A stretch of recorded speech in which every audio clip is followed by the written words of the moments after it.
చదువుతున్నవారు, దినదినము ప్రార్థన చేస్తున్నవారు, దేవుని నామానికి వందనాలు. ఎందువల్లంటే నేను చాలా సంతోషం అయింది. నిన్న మా ఇంటికి అదే మన సంఘస్థల సువర్ణ గారు వచ్చారు. శ్రీదేవి ఎలా ఉందని అడుగుతున్నారు. ఏమనంటే సండే తప్పించి తను నేను చూడాలని తను చూడదు అని చెప్పి అప్పుడే 9 గంటలు తన ఇంట్లోకి వచ్చింది. వచ్చేటప్పటికి పిల్లలు ఏం చేస్తున్నారో కుటుంబాలను మొదలు పెట్టేసారు. ఎందువల్లంటే చిన్న వయసు నుంచి మన పిల్లలు ఎలా ఉండాలని తల్లిదండ్రుల్ని టైం అయిపోతుంది, కుటుంబాలను క్రమం చెప్పాలి. అటువంటి బిడ్డలుగా ఉండాలంటే మనలో ఎంతో ప్రార్థన జీవితము కలిగి ఉండాలి. తను వచ్చింది మా ఉదయం వెళ్తుంది, 9ంటికి వచ్చిన పాటలు పాడుతుంది. నాకు పడుకోవడానికి అవుతుంది కదా, తన కూడా కూర్చొని పాటలు పాడుతుంది. చాలా సంతోషం అనిపించింది. ఎందువల్లంటే మన ఉదయం అంతా కష్టపడిన దాంట్లో మనకు సంతోషం లేదు, కానీ కుటుంబంతో కలిసి ప్రార్థన చేసుకుంటూనే సంతోషము ఆనందం ఉన్నది.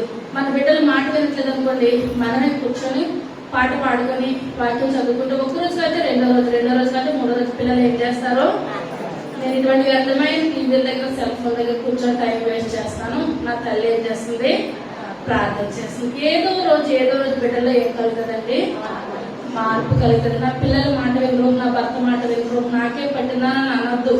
ఏదో రోజు ఏమవుతుంది, మార్పు వస్తుంది. ఎందువల్లంటే కొంతమంది బిడ్డలు బట్టి తల్లిదండ్రులు మార్పు వస్తుంది, కొంతమంది తల్లిదండ్రులు బట్టి బిడ్డలకు మార్పు వస్తుంది. ఈ యొక్క నేను చదువుకునే వాక్యము ఎస్తేరు గ్రంథము 1వ అధ్యాయము 1వ వచనం. అహష్వేరోషు దినములలో జరిగిన చర్యల హిందూ దేశం మొదలుకొని కోషు దేశం వరకు 127 సంస్థానములను అహష్వేరోషు ప్రార్థన చేస్తున్నాను. పరమా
శ్రేష్టమైన నామాన్ని బట్టి ప్రభావ వ్యక్తులైన వందనాలు స్తోత్రాలు చెల్లించుకుంటున్నాను. తండ్రి 6 దినాలు కష్టపడమన్నారు ప్రభావ, 7వ దినాన్ని విశ్రాంతి దినము ప్రభావం.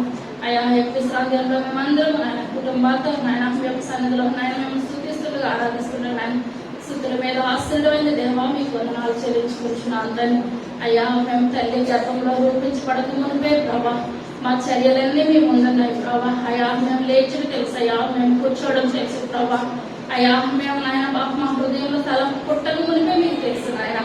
అయ్యా అటువంటి నాయన జీవితాలుగా జీవించిన మమ్మల్ని ప్రభా అయ్యా ఈ యొక్క దినానికి యొక్క సన్నిధిలోనికి వచ్చే విధానం కూడా మీకు తెలుసు బాబు. అయ్యా వచ్చాము నాయన కొట్టుకుండలతో మేము వచ్చాము ప్రభా. అయ్యా మీ యొక్క వాక్యంతో నిండైన ఆత్మతో గృహానికి వెళ్ళి దయచేయండి. అయ్యా మేము ఇందులో జారిపోతున్నామేమో, ఇందులో పడిపోతున్నామేమో నాయన. అయ్యా వాక్యానుసారమైన జీవితాలు అందరికీ దయచేయండి నాయన. వీరికి వాళ్ళ విశ్వాసం కలుగుదన్నారు ప్రభా. అయ్యా అది నాయన మీ వాక్యం వినట ద్వారా నాయన మాకు గొప్ప విశ్వాసాన్ని దయచేయండి. అయ్యా గొప్ప నమ్మకాన్ని దయచేయండి. అయ్యా మాలో అపనమ్మకం అన్నది ఏదైనా ఉంటే తీసివేయమని అడుగుతున్న అంతని.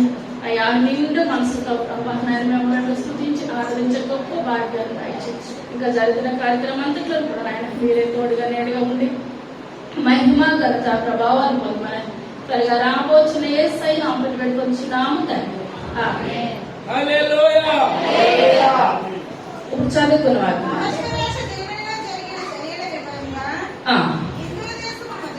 హిందూ దేశం మొదలుకొని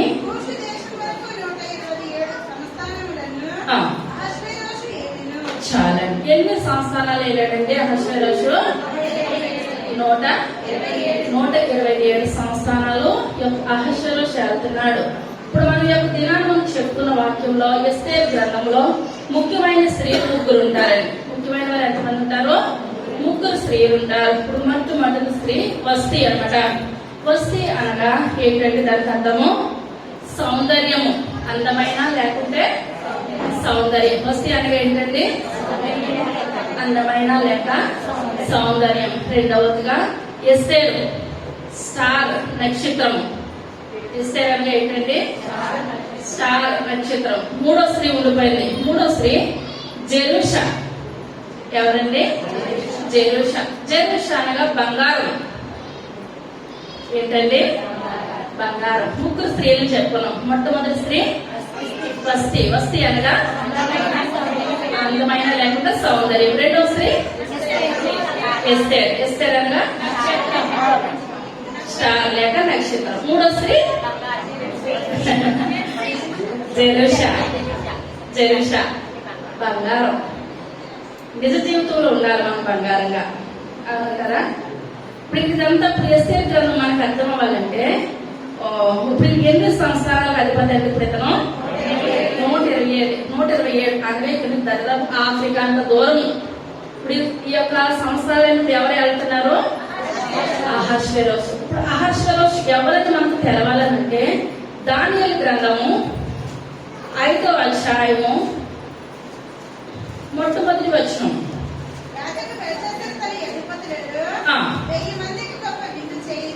చేయించి చాలండి.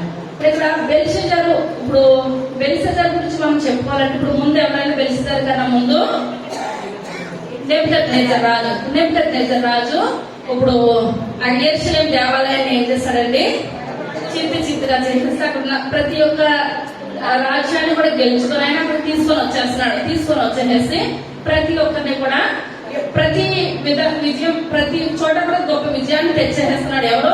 నెబుకద్నెజర్ రాజు. ఎందువల్లంటే మనకి దేవుడు కొంతవరకు అవకాశం ఇస్తాడు.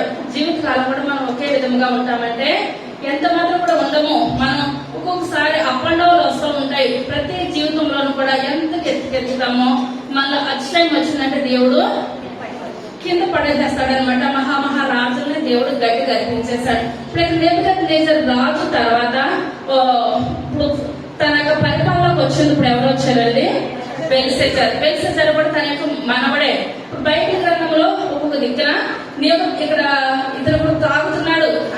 యెరూషలేములో తెచ్చిన పాత్రలో తన యొక్క తాతయ్య తెచ్చాడు. నెబుకద్నెజర్ తెచ్చిన పాత్రలో తాగుతూ ఉంటాడుగా ఒక చేతి రాత వచ్చింది. ఏమని? నేనే వెళ్ళి పార్సెల్ అని వచ్చినప్పుడు దీని రాకేదో అర్థం కాలేదు. అర్థం కాని స్థితిలో రాణి వచ్చి ఏమంటుంది? నీ యొక్క తండ్రి ఉన్న కాలంలో దానియేలు అన్న అతను ఉన్నాడు. అతను వచ్చి ఇప్పుడు ఏం చేస్తాడు? ఈ యొక్క ప్రార్థనే చెప్పగలుగుతాడు, లేకుంటే చెప్పలేడు. తండ్రి అంటే బైబిల్ గ్రంథంలో తాతను ఏమంటారండి? తండ్రి అంటారనమాట. ఇప్పుడు ఇక్కడ నెబుకద్నెజర్ ఇప్పుడు బెల్షజర్కి ఏమవుతాడు? తాతయ్య అవుతాడు. కానీ ఇప్పుడు రాణి వచ్చి నీ తండ్రి స్థానంలో, తండ్రి అంటే తండ్రి కాదు, తాతను కూడా ఏమని తండ్రి అంటారు. ఇప్పుడు దానియేలు వచ్చి దాని బాబానే చెప్పాడు. ఎందుకంటే ఈ యొక్క రాజ్యం ఏమైపోతుంది? కూలిపోతుంది. ఇప్పుడు మనం చెప్పాం తల్లి ఎవరు? నెబుకద్నెజరు ప్రతిమ. తర్వాత భుజాలో ఇత్తడి. ఇత్తడి రాజ్యం ఎవరిది? వెండి. బంగారం తర్వాత వెండి. వెండి ఎవరిది? మాదియా పారసీకం.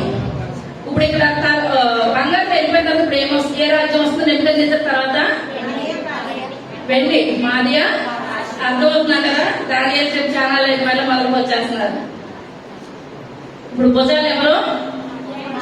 వెండి, మాదియా, పారసీకం. ఇప్పుడు మాదియా పారసీకం రాజు ఎవరంటే 6వ అధ్యాయం మొట్టమొదటి వచ్చింది. దానియేలు ఒక్కరు చదువు. 6వ అధ్యాయం.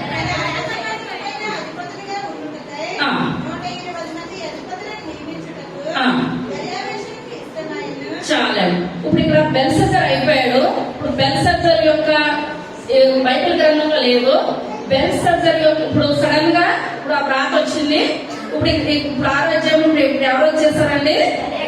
దర్యావేష్ వచ్చేసాడు. దర్యావేష్ వచ్చేసేసి బెల్షజర్ ని చిత్తుగా ఓడించేశాడు. ఓడించినప్పుడు ఆ రాజ్యాన్ని అంతటినీ పాడు చేసేసాడు. పాడు చేసేసినప్పుడు చరిత్రలో ఉంది, బైబిల్ గ్రంథంలో లేదు. బెల్షస్సర్ గట్ట ఒక అందమైన కుమార్తె ఉందంట. ఎవరున్నారు? అందమైన కుమార్తె. అనగా ఇప్పుడు రాజవంశంలో నుంచి వస్తుందా ఈ కుమార్తె? నెబుకద్నెజర్ నుంచి వస్తుందా? నెబుకద్నెజర్కి బెల్షస్సర్ మనవడు. ఈ యొక్క బెల్షస్సర్ యొక్క కూతురు. బెల్షస్సర్ కూతురు అంటే రాజవంశంలోంచి కుమార్తె వస్తుంది. ఈమెనే ఇప్పుడు మనం చదువుకున్న ఎస్తేరు గ్రంథంలో వస్తి అంటారు. ఏమంటారండి? మీకు అర్థమైందా? ఇప్పుడు ఇక్కడ 6వ అధ్యాయం వచ్చేటప్పుడు ఇప్పుడు ఎవరు పరిపాలన చేస్తున్నారు? ఇప్పుడు నెబుకద్నెజర్ వెళ్ళిపోయాడు, దర్యావేషు వచ్చేసాడు. ఏ రాజ్యం వచ్చింది? మాదియా పారసీకం. మీరు చరిత్ర చెప్తే నాకు ముందుకు వెళ్ళాలని ఉంటుంది. మాదియా పారసీకం వచ్చిన తర్వాత ఇప్పుడు రాజు ఎవరండి? ఆ రాజ్యంలో దర్యావేషు తర్వాత తన కొడుకు ఎవరు? అహష్వేరోషు. మీకు ఎందుకంటే చదివితే దర్యావేషు కొడుకు ఎవరు? అర్థమైందంటారా? నెబుకద్నెజర్ మనవడు బెల్షస్సర్. బెల్షస్సర్ యొక్క రాజ్యం అయిపోయింది, బంగారం తల అయిపోయింది. ఇప్పుడు మాదియా పారసీకం భుజాలు వెండి. ఇప్పుడు వెండి దగ్గర కొందరు రాజు ఎవరు?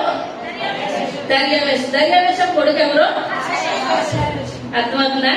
అహష్వేరోషు. ఇప్పుడు ఎస్తేరు గ్రంథంలో చూస్తున్నదానికి రాజు ఎవరండి? అర్థమైందంటారా? అహష్వేరోషు ఏలుతున్నాడు. అహష్వేరోషు ఏలుతున్న దినాల్లో ఇప్పుడు ఇక్కడ తాత ఇప్పుడు ఏం చేస్తాడంటే, అహష్వేరోషు యొక్క తాత ఇప్పుడు అక్కడ చిత్తుగా నెబుకద్నెజర్ అప్పుడు అదంతా కూడా రాజ్యాన్ని ఓడగొట్టేసి ఎవరిని తెచ్చారంటున్నామండి?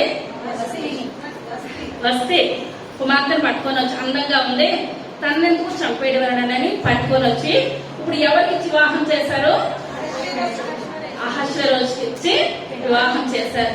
ఎందువల్లంటే అహష్వేరోషు మంచోడే గాని కోపం వచ్చిందంటే అతనికి దుర్మార్గుడు లేడు. ఎంత మంచి, చాలా మంది ఎంత మంచిగా ఉంటారో కోపం ఎక్కువ వచ్చిందంటే అంత మంచితనం వాళ్ళని చూస్తాము, కోపం కూడా వాళ్ళని చూసుకొని మంది ఉంటారు. కోపడరు, మంచితనం చూపెదరు, రెండు ఉండవు అనమాట. ఏది బాగుందంటారు? సర్లేదు. ఇక్కడ చూసుకునేసరికి ఇప్పుడు ఎన్ని సంస్థానాలని చెప్తున్నామండి? 127. మన బైబిల్ గ్రంథంలో ఇప్పుడు అస్తమానం చెప్పారు పాస్టర్ గారు. ఎన్ని పుస్తకాలు అంటారు? 66 పుస్తకాలు. కొత్త నిబంధన, పాత నిబంధన 39, కొత్త నిబంధన 27. 39, 27, 66 అధ్యాయంలో స్త్రీల పుస్తకాలు ఎన్ని ఉన్నాయి? అమ్మాయి 2. ఏంటంటే 2. మొట్టమొదటిగా రూతు, రెండవదిగా ఎస్తేరు. ఇప్పుడు రూతు గ్రంథం కనుక ఇప్పుడు తీయొద్దు కానీ చెప్పుకున్నట్లయితే రూతు మోయాబు స్త్రీ. ఏ స్త్రీ అండి? మోయాబు స్త్రీ. ఒక అన్యరాలైన స్త్రీ. అన్యరాలైన స్త్రీ ఎవరిని వివాహం చేసుకుంది? దేవుని యొక్క బిడ్డను, యూదుని వివాహం చేసుకుంది. అర్థమవుతుందంటారా? అన్యరాలైన స్త్రీ ఎవరిని వివాహం చేసుకుంది? యూదుని అనమాట. యూదుని వివాహం చేసుకుంది. ఆమె సంతానం నుంచి ఎవరు వచ్చారు? యేసయ్య లోకంలోకి వచ్చారు. అదే ఎస్తేరు గ్రంథం కనుక మనం చూసుకున్నట్లయితే ఈమె ఏ స్త్రీ? యూదురాలు. ఎవరిని వివాహం చేసుకుంది? అన్నింటినీ వివాహం చేసుకుంది. ఏది ఏమైనప్పటికీ కూడా వీళ్ళిద్దరు కూడా ఎలాగున్నారు? భక్తిలోను చివరి వరకు ఉన్నారు. రూతు వచ్చింది, నీ దేవుడే నా దేవుడు, నీ జనమే నా జనం, నీకు సేవిస్తున్న దేవుడిని నేను ఏం చేస్తాను?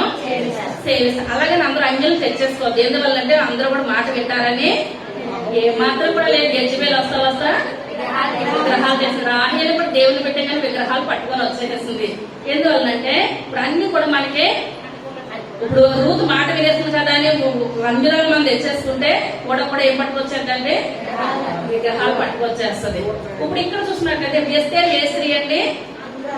యూదురాలు ఎవరిని వివాహం చేసుకున్నారు? ఒక అన్యుణ్ణి వివాహం చేసుకుని అన్యుణ్ణి మార్చింది అనమాట. 30 మంది అయితే అందులోకి వెళ్ళి మునిగిపోతారు. ములగడం కాదు, ఈమె ఏం చేస్తుంది? మార్చేస్తుంది. మళ్ళీ చదువుకుందాం. 2వ వచనం.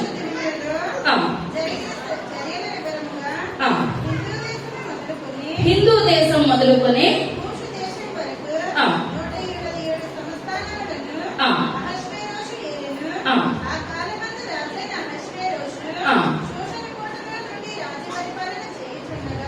చేయుచుండగా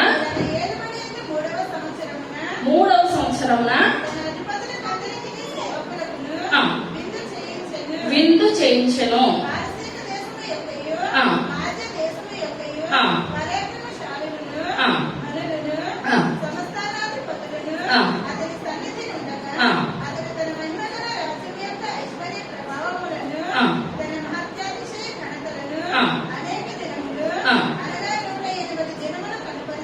చాలా ఇప్పుడు 180 దినాలంటే ఎన్నాళ్ళు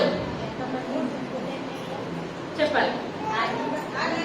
6 నెలలకు ఇల్లు చేస్తున్నాడంట.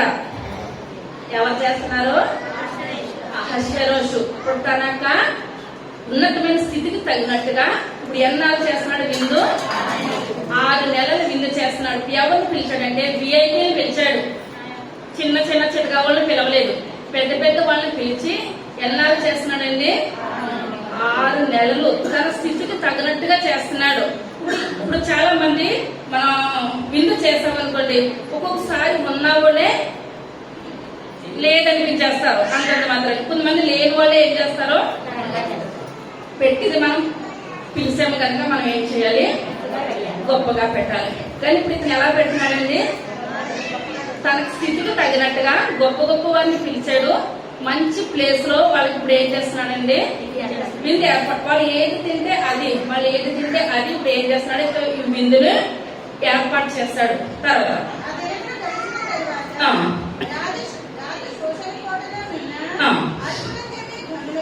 అల్పులకేమి గనులకేమి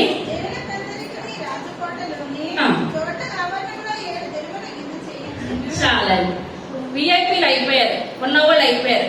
అయిపోయిన తర్వాత రాజుకు ఒక ఆలోచన వచ్చి ఉంటది, అయ్యో నేను ఇప్పుడు ఇతను ఎవరెవరు పిలిచాడంటే ఉన్నతమైన రాజవంశంలో ఉన్న వాళ్ళని పిలిచి 6 నెలలు వాళ్ళకి ఏం చేస్తాడండి? భోజనాలన్నీ పెట్టాడు. పెట్టిన తర్వాత అనుకున్నాడు 6 నెలలు పెట్టిన దాంట్లో ఏది లేదు, నా తోటలో పనిచేసే వాళ్ళకి, అల్పులకి, లేని వాళ్ళకి, పేదవాళ్ళకి, అనగా మనలాంటి వాళ్ళందరికీ పెట్టాలనిపించింది అంటే భోజనాలు. ఎవరికి? రాజుగారికి, అహష్వేరోషుకి. ఇప్పుడు రాజు కనిపించి అంటున్నాడు, 7 రోజులు పెట్టాలంటున్నాడండి పేదవాళ్ళందరికీ, మనలాంటి వాళ్ళకి 7 రోజులు. 7 రోజులు పెట్టినా కూడా రాజు ఏం చేస్తాడంటే 6 నెలలు పెట్టినా తన స్థితికి తగ్గట్టే పెట్టాడు భోజనాలు. పేదవాళ్ళని పిలిచి 7 రోజులు పెట్టినా వీళ్ళు పేదవాళ్ళే కదా అన్నట్టు పెట్టలేదు. వాళ్ళకి ఎలాంటి భోజనాలు పెట్టాడో వీళ్ళకి కూడా తారతమ్యం చూపించలేదు. ఉన్నతమైన వారు లేదంటే వారు తోటలో పెట్టినా 7 రోజులు పెట్టినా వాళ్ళకి ఎలాంటి మంచి భోజనం పెట్టాడో వీళ్ళకి కూడా అలాగే రాజుగారు ఇప్పుడు ఏం చేస్తారండి? మంచి మంచి భోజన పదార్థాలు 7 రోజులు మీరు ఏది తింటే అది తినండి, ఏది తింటే అది తినండి అని భోజన పదార్థాలు పెట్టాడు. తర్వాత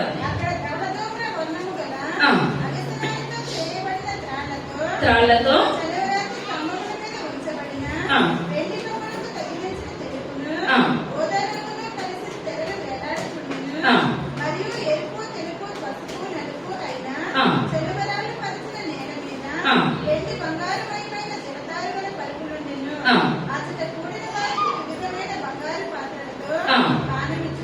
ఎలాంటి పాత్రలతో తెస్తున్నాడండి? లేని వాళ్ళకి కూడా బంగారు పాత్రలతో విందిస్తున్నాడు. తర్వాత రాజస్థితికి తగినట్టుగా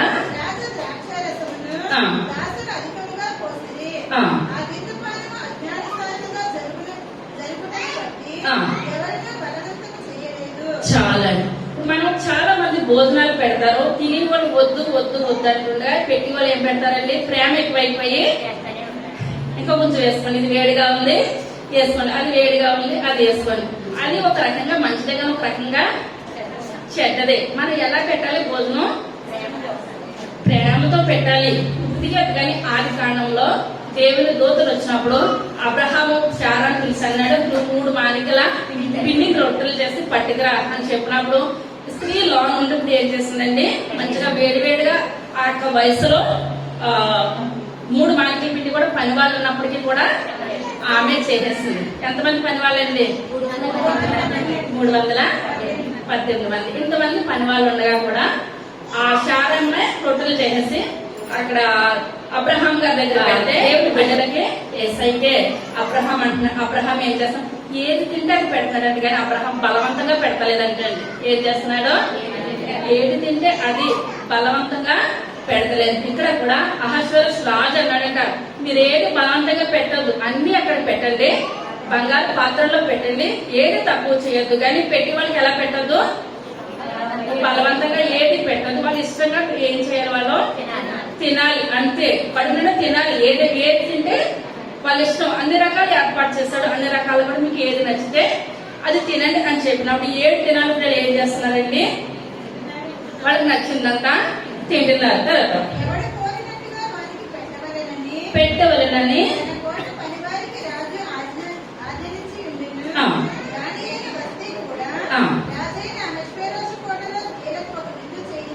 చాలా మగవాళ్ళందరికి ఒక దిక్కున జరుగుతుంది, ఆడవాళ్ళందరికి కూడా ఒక దిక్కున విందు జరుగుతుంది. రాజు అన్నాడు, నా స్థితికి తగినట్టు నేను ఇచ్చుకుంటున్నాను కదా, మన స్థితికి తగినట్టు నువ్వేం చేస్తావు, స్త్రీలందరినీ పిలిపించి, ఇప్పుడు ఇంట్లో మగవాళ్ళందరూ తింటున్నారు, ఇంటికి వచ్చి చెప్తున్నారు భార్యలతోటి, రాజుగారి భోజనం అంటే ఆశా మాష కాదు, ఇన్ని తిన్నాం అన్ని తిన్నా అంటే కుటుంబంలో భార్యకి ఏమనిపిస్తుంది, నేను మగవాడిగా పుట్టిన బాగును, నేను కూడా ప్యాంట షర్ట్ వేసుకుని వెళ్ళి అక్కడ తినొచ్చు అని అనుకుంటారేనండి. ఇప్పుడు రాజు ఏమన్నాడండి, వస్తీ మన కోటలో ఉన్న స్త్రీలందరికీ కూడా నువ్వు ఏం చేస్తావు, విందు చేయించు, నువ్వు కూడా 7 రోజులు నువ్వు ఏం చేస్తావు, వాళ్ళు ఎంత తింటే అంత, బలవంతం లేదు, ఏది కావాలంటే అది, మన స్థితికి తగినట్టు నువ్వు ఏం చేస్తావు, భోజనాలు ఏర్పాటు చేయమన్నప్పుడు ఇవి చేయనా నన్ను అనలేదు కానీ వస్తే మంచిదంటారా చెడ్డదంటారా, మంచిదే కానీ చూద్దాం. కానీ ఇప్పుడు ఈమె ఏం చేస్తుంది, పెట్టింది. తర్వాత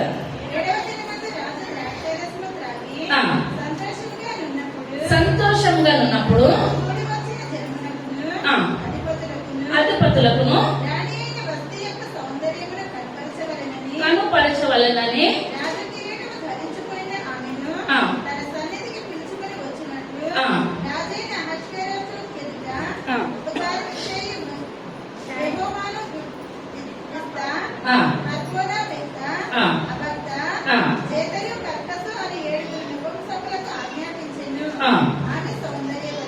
ఎటువంటిదంటే సౌందర్యవతిని ఎవరు చెప్తున్నారు, అహశ్వరస్ చెప్తున్నాడు. సౌందర్యవతి కనుకనే ఇప్పుడు వాళ్ళ తాత ఏం చేస్తారు, అమ్మాయిని చంపకుండా తీసుకొచ్చేస్తాడు, కుమారుడికి ఇచ్చి వివాహం చేశాడు తన తండ్రి తీసుకొచ్చినప్పుడు. ఇప్పుడు ఏంటంటే ఒక్కొక్కసారి మగవాళ్ళ నిర్ణయాలు తీసుకుంటారు, అది మంచి వచ్చాడో, భార్య ఒక నిర్ణయం తీసుకుందంటే భర్తకి చెప్పాలి, భర్త ఒక నిర్ణయం తీసుకుంటే భార్యకి చెప్పాలి. అందువల్ల చివరి వరకు కూడా వాళ్ళకి ఏముండవండి, గొడవలు అటువంటి ఏది కూడా ఉండవు. కానీ ఇక్కడ రాజుగారు ఇప్పుడు ఏం చేస్తున్నారంటే, ఇప్పుడు తినడానికి తిండు పెడతారు, తాగడానికి ద్రాక్షరస విందు. ఇప్పుడు ఒక్కొక్కరు మగవాళ్ళు తేరగా వచ్చిందంటే తాగి ఎటువంటి స్థితిలో ఉంటారో కూడా వాళ్ళకి అర్థం కాలేని స్థితిలో వాళ్ళు జీవిస్తారు. ఇప్పుడు ఇక్కడ కూడా ఇప్పుడు 7 రోజులు తప్ప తాగుతున్నారు, అనేవాళ్ళు లేరు, చేసేవాళ్ళు లేరు. అటువంటి స్థితిలో ఇప్పుడు తన భార్య గుర్తుకొచ్చింది, రాజుగారు కూడా మత్తులోనే ఉన్నారు.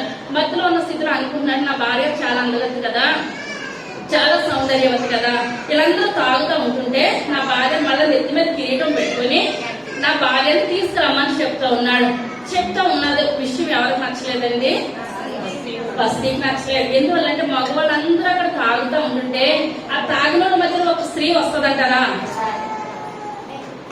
స్త్రీ అందరూ ఎవరు చూడాలి, భర్త చూడాలి, వేరే వాళ్ళు ఎవరు కూడా చూడడానికి ఎటువంటి అధికారం కూడా లేదు. కానీ తినే అందాన్ని ఎవరు చూడాలని అంటున్నారు, అందరూ చూడాలని అంటున్నారు. అందరూ చూడాలన్న నిర్ణయం అతను తాగిన స్థితిలో, అర్థం కాలేని స్థితిలో ఆ నిర్ణయం తీసుకున్నప్పుడు ఇతను ఏం చేయాలంటే, ఇప్పుడు ఏది ఏమైనా నపుంసకులను పంపించాడు కదా, నపుంసకులను పంపించకూడదు, తనే వచ్చి అమ్మ నాకు ఇలాగా నీ అందాన్ని చూపించాలని అనిపిస్తుంది, ఒక మాట భార్యతో చెప్తే అది కరెక్ట్ కాదని భార్య చెప్పినప్పుడు అతను మార్చుకుంటాడు. కానీ ముందే అతను ఏం చేస్తాడు, నిర్ణయాన్ని తీసేసుకున్నాడు. కానీ ఇక్కడ విందు చేయించమన్నాడు, విందు చేయిస్తుందా, నేను చేయించున్నాను అంటుందా, చేయిస్తుంది. కానీ ఇది కరెక్ట్ అయిన నిర్ణయం తీసుకున్నాడు కనుక ఈ మాట వింటుంది. ఇప్పుడు రెండోది కరెక్ట్ అయిన నిర్ణయం తీసుకోలేదు కనుక ఇప్పుడు ఏమంటుంది, నేను రాను అని చెప్తుంది. రాను అని చెప్పినప్పుడు నేను ఏం చేయాలండి, అహశ్వరసు ఆలోచించుకోవాలి. ఎందువల్లంటే ఒక్కొక్కసారి మనం అనుకుంటాము అలాగే వెళ్ళినందుకు అలా జరిగింది, అలాగే వెళ్ళకపోతే బాగుండును అని మనకు అనిపిస్తుంది. కానీ అలా వెళ్ళింది మనం తల్లి గర్భంలో ఊపించబడక మునిపే దేవునికి తెలుసు ఆ తెలవలేని స్థితిలో మనం వెళ్ళామనుకోండి దేవుడికి క్షమిస్తాడు. తెలిసిన స్థితిలో మనం ఏం చేయాలి? ప్రార్థన చేసుకోవాలి. ప్రభా, మనసు ఇలా చెప్తుంది, అది వెళితే కరెక్ట్ అయినా పని కాదు నాయన, మీ యొక్క చిత్తాన్ని నాకు ఏం చేయాలి? బయలుపరచండి. ఇప్పుడు ఈ 7 వచ్చారు. 7 వచ్చి అమ్మ నేను రాజుగారు రమ్మంటారని చెప్పినప్పుడు ఇవి నేను రాను అని సీరియస్ గా చెప్పింది. చెప్పినప్పుడు ఈ మాటలు పట్టుకుని వెళ్ళి రాజుగారి దగ్గరికి వెళ్ళారేలో. రాజుగారి దగ్గరికి వెళ్ళి ఆ యొక్క రాణి ఏమన్నది?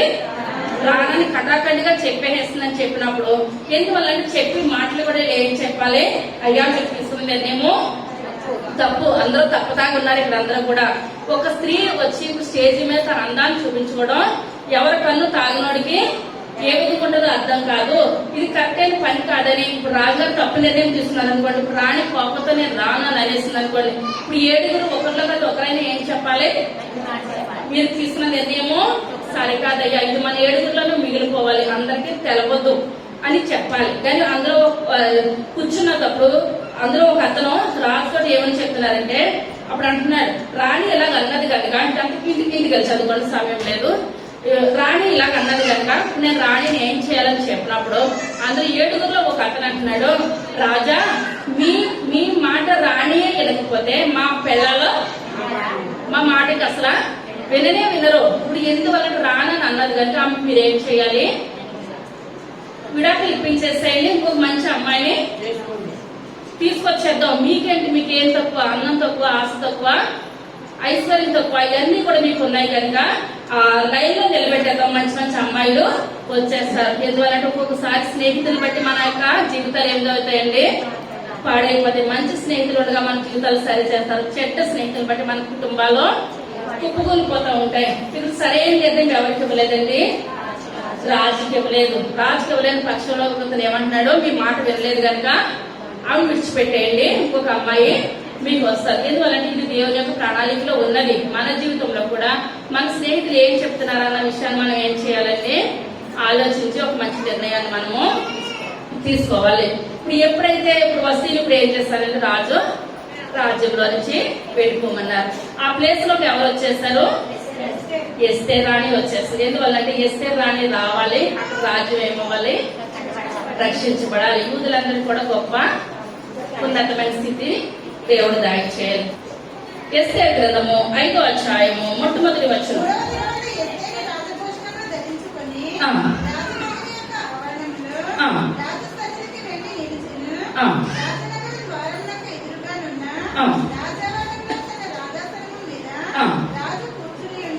చాలా ఇప్పుడు మనం ఒకటి చెప్పుకోవాలి కదా, 2, 3, 4లో ఏముంటదంటే ఇప్పుడు అక్కడ ఆ యొక్క ఎస్తేర్ రాణి అయిపోయింది. తన యొక్క చిన్నాన్ని ఎవరండి?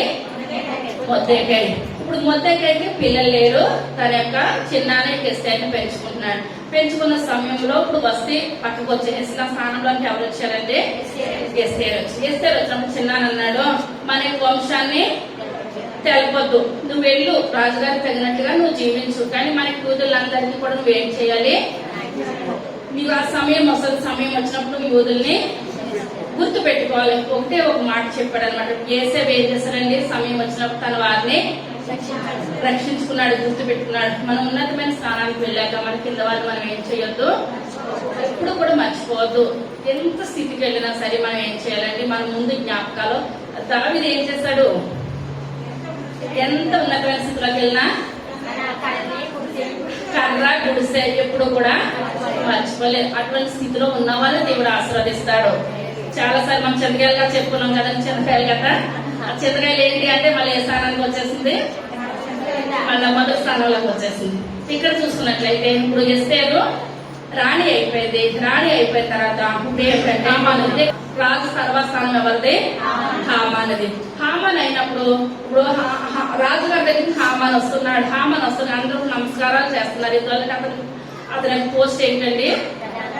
ప్రధానమంత్రి పోస్ట్ అనమాట.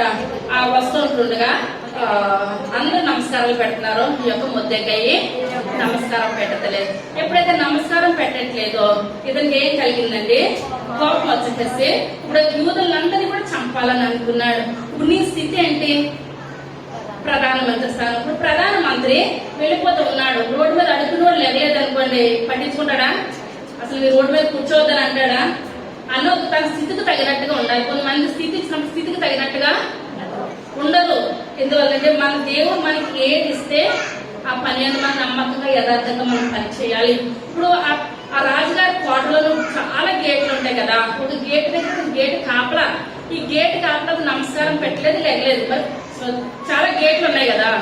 నీకు నచ్చకపోతే వేరే గేట్ అమ్మటే వెళ్ళాలి. ఇది ఒక్కడే నువ్వు ఏం చేయాలి, విడిచిపెట్టేయాలి. కానీ ఇతనికి ఎలా ఉంటుందండి ఆ యొక్క విషయము, పగా అతనితో ఉన్న యూదులందరినీ కూడా చంపాలి నిర్ణయం తీసుకున్నాడు. ఆయన నిర్ణయం తీసుకున్నప్పుడు ఆయన విషయము మొద్దెకాయకి తెలిసి ఆయన ఎస్తేరికి కబురు పెట్టాడు. కబురు పెట్టినప్పుడు ఈ మంటుంది. ఎందువల్లంటే అహస్వేరోషు ఎటువంటి వాడని చెప్పానండి, కోపం అయితే ఇప్పుడు వస్తీ పిలిస్తే రాలేదప్పుడు వస్తీని కలిగించేశాడు. ఇప్పుడు పిలవకుండా వెళ్తే ఎస్తేరా స్థానంలోంచి వెళ్ళిపోద్ది. ఇప్పుడు పిలిచినప్పుడు రాకపోయినా బాధే, పిలవకుండా వెళ్ళినా బాధే, రెండు బాధే. ఇప్పుడు ఎస్తేరు అంటుంది 30 రోజుల నుంచి నాకు ఏ కబురు కూడా రాలేదు. ఆయనకి ఇష్టం లేకపోతే నేను వెళ్ళానంటే వస్తీకి వచ్చినట్టు నాకు వస్తుందేమో, అయినా పర్వాలేదు మన యూదుల గురించి నేను వెళ్తాను. కానీ వెళ్ళే ముందు దేవుడిని మనం ఏం చేయాలి, ప్రార్థన చేయాలి. అక్కడున్న మీరందరూ కూడా 3 దినాలు ఉపవాసం ఉండి ప్రార్థన చేయండి. నేను నా పనికత్తలు కూడా నేను ఏం చేస్తాను, ఉపవాసం ఉండి ప్రార్థన చేస్తాను. ప్రార్థన రూపంతోటి రాజుగారి దగ్గరికి వెళ్ళింది. రాజుగారి దగ్గరికి వెళ్ళినప్పుడు రాజుగారికి ఎస్తేరు చూసినప్పుడు రాజుగారికి ఏం కలిగిందండి, దయ కలిగి ఆయన దండాన్ని ఎవరి వైపు చూపించాడు, ఎస్తేరు వైపు చూపించాడు. అదే 5వ అధ్యాయం 2వ వచనం. చూడగా దయ పుట్టాను, చాపగా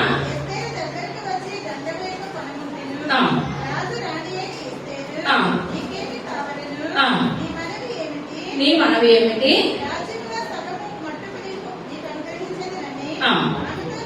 చెప్పగా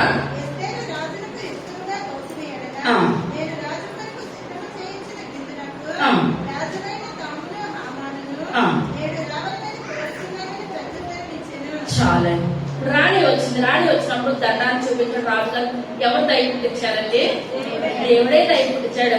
అక్కడ ఆదికాండంలో చూసుకున్నట్లయితే ఫరో హృదయాన్ని ఎవరు కఠినపరిచారు, దేవుడే కఠినపరిచాడు. దయ చూపించినప్పుడు అనుకుంటుంది, అయ్యో 30 రోజుల నుంచి నేను రాణి దగ్గరికి వెళ్ళలేదు కదా, ఏదైనా అవసరం ఏమో నాతో పని పడిందేమో, నీ కోరిక ఏంటని అని అడిగాడు రాజు. మంచిగా అడిగినప్పుడు నా కోరిక ఏమీ లేదు, మీరును మీరిద్దరు కలిసి ఇంటికి భోజనానికి రావాలి అంతే, అంతకు మించి ఏది లేదన్నాడు. అయ్యో చిన్న మాటకే నువ్వు ఇంత ప్రయాసపడి వచ్చావా, అయితే మేమిద్దరం కలిసి మేము ఏం చేస్తాము, వస్తామని చెప్పినప్పుడు ఇప్పుడు ఇక్కడి నుంచి ఎంత దూరం అని అంటున్నానండి, ఆఫ్రికా అంత దూరంలో ఇద్దరికే వచ్చిందంటే భర్తకి ఎలాగో వస్తారు. అక్కడ ఇంకో అవకాశం ఎవరికి వచ్చింది, హామానికి వచ్చింది. ఇప్పుడు హామానికి దేవుడు ఎలా పెడుతున్నాడు, పైన అంత మంది ఒక్కరికే రాణి గారు పిలిచింది, తన భర్తను ఒక్కనే పిల్లలేదు, ఇద్దరినే పిలిచినప్పుడు ఇద్దరికి ఆనందం వచ్చేస్తుంది.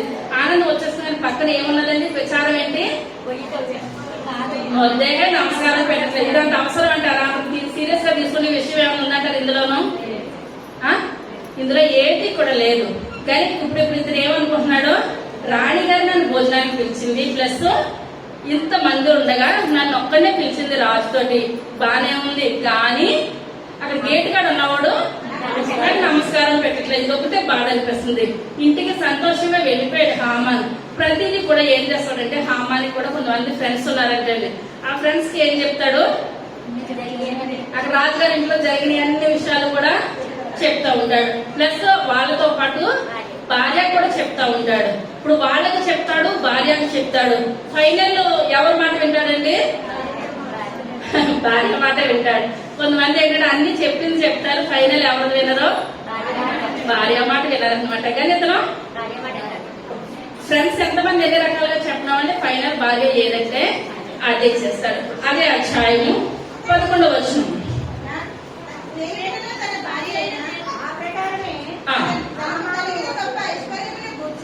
ఐశ్వర్యమును గూర్చియు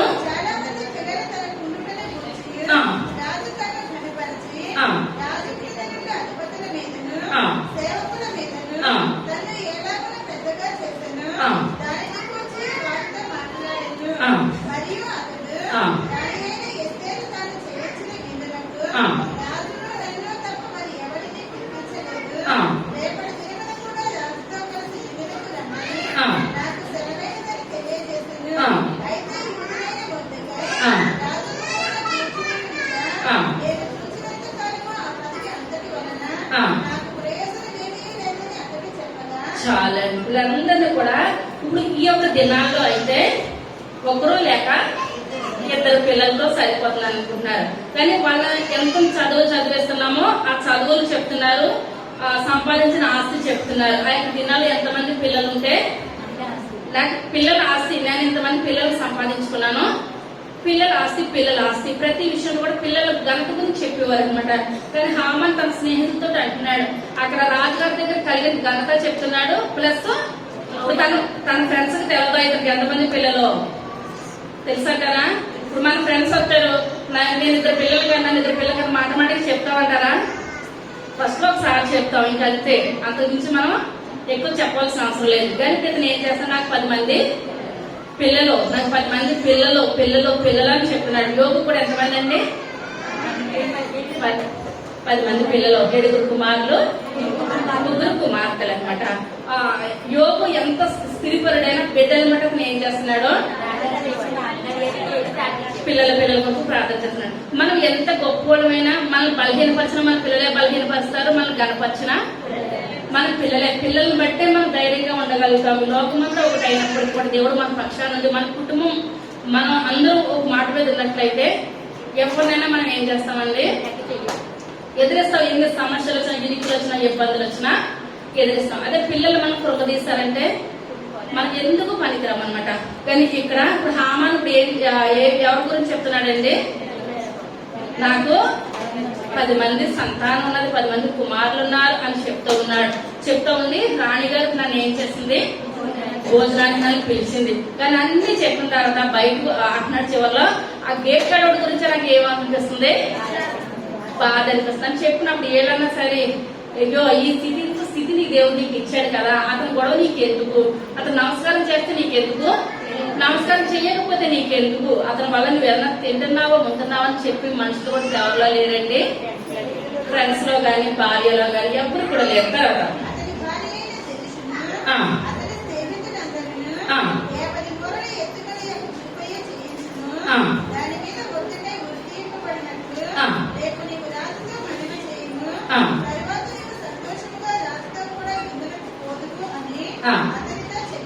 చాలా ఇక్కడ ఏమంటున్నారంటే తన భార్య ఏమంటుంది, అతని గురించే బాధ అనిపిస్తే 50 మూరల ఉరికాయని సిద్ధం చేస్తాను. ఆ ఉరికాయ మీద నువ్వు ఏదంటే రాజుగారు అదే వింటారు కదా, అతను ఇప్పుడు ఏం చేసేద్దాము, ఉరి తీసేద్దాము. కానీ భార్య కూడా మంచి మాట ఇవ్వట్లేదు, స్నేహితులు కూడా మంచి మాట ఏ మాత్రం కూడా చెప్పట్లేదు. కానీ ఆ విధంగా భార్య మాటలు బట్టి ఫైనల్ ఎవరు మాట వింటాడని చెప్పానండి, భార్య మాట వింటాడు. భార్య 50 మూరల ఉరికాయ, చిన్న చిన్నగా కాదు 50 మూరలు ఉరికాయ సిద్ధం చేసేమని చెప్పేటప్పుడు ఇతను ఏం చేస్తాడు, 50 మూరల ఉరికాయని సిద్ధం చేసేసాడు. 6వ అధ్యాయం మొట్టమొదటి వచనం.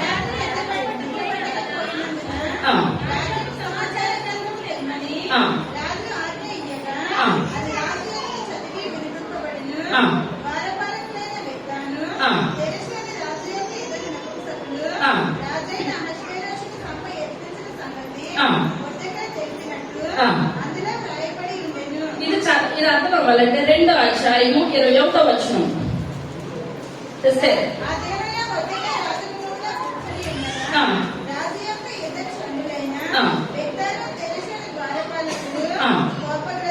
కోపగ్రస్తులై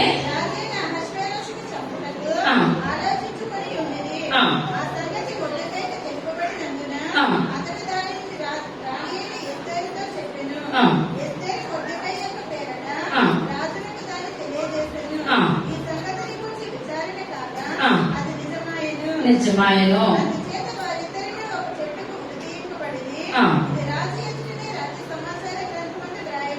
చాలా ఇప్పుడు ఇక్కడికి వచ్చేసరికి ఎస్తేరు రాణి అయిపోయింది. రాణి అయిపోయినప్పుడు ఇప్పుడు అహశ్వేరోషుడు ఎవరు, ఇద్దరు తన పని వాళ్ళు ఏమనుకుంటారు, చంపాలని అనుకుంటారు. ఎవరిని చంపాలనుకుంటున్నారు, రాజుగారిని చంపాలనుకుంటున్నారు. ఆయన విషయం గేట్ గాడు కూర్చొని ఎవరు ఆలోచించారు, మొదటే ఆలోచించారు. అనుకుంటున్నారు వాళ్ళిద్దరు అనుకుంటున్నారు, గేట్ గాడోడే కదా, గేట్ గాడోడికి ఎక్కడ పర్మిషన్ లేదు, లోపల పర్మిషన్ లేదు కదా అని వీళ్ళిద్దరు కూడా మాట్లాడేస్తున్నారు. అందుకే సీక్రెట్ మాట్లాడారు. గోడకి ఏముంటాయి, చెవులు ఉంటాయి. కానీ ముద్దకాయని ఆ సామాన్యుడిగా తీసుకున్నారు. తీసుకుని వాళ్ళిద్దరు కూడా చెప్పేసుకున్న మాటలు ఎవరు ఆలోచించారు?